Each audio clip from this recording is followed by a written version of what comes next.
Sega camera. C'est un service qui est proposé sur l'iPhone, qui est un service très original qui cherche à nous dire qu'on va pouvoir avoir un deuxième regard sur le monde lorsqu'on se promène, lorsqu'on le traverse, à travers l'iPhone, parce que notre iPhone va nous aider à voir que dans le monde physique qui nous entoure, une partie des objets de cet univers a été taguée. L'idée de projeter du virtuel sur le réel, ce qu'on appelle la réalité augmentée, donc d'augmenter le réel à travers un système de tagage des objets que saurait reconnaître l'iPhone, de voir plus que ce que l'on peut voir avec notre regard, de voir le monde, mais aussi les informations qui ont été déposées sur les autres dans l'environnement. Donc on va traverser un environnement qui est un environnement commenté.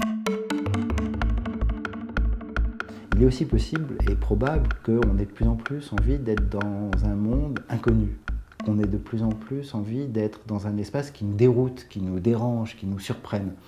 Et que du coup, les informations qu'on pourrait taguer soient aussi, non pas des informations qui nous rassurent, qui nous renseignent ou qui nous cultivent, mais des informations qui nous surprennent, qui nous mettent en doute, qui nous questionnent, et avec des sons, des images, on puisse aussi taguer l'environnement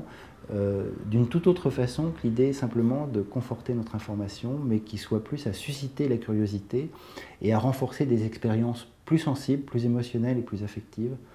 pour les utilisateurs de ce genre de service. Mais on est à l'aube de tout un ensemble de pratiques et d'usages qui sont extrêmement multiples, sur lesquels on ne sait pas grand-chose, mais simplement on sait que les technologies vont nous permettre de mettre un écran entre nous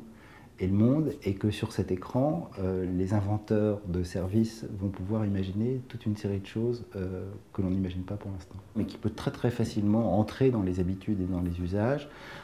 tout comme on a appris à voir des gens parler en marchant parce qu'ils étaient en train de téléphoner, il va falloir apprendre à voir des gens marcher, soit avec des lunettes qui leur projettent des informations virtuelles sur le monde réel, soit avec un iPhone qui vient leur dire que dans le monde réel, il y a aussi ces informations qui ont été portées sur l'environnement.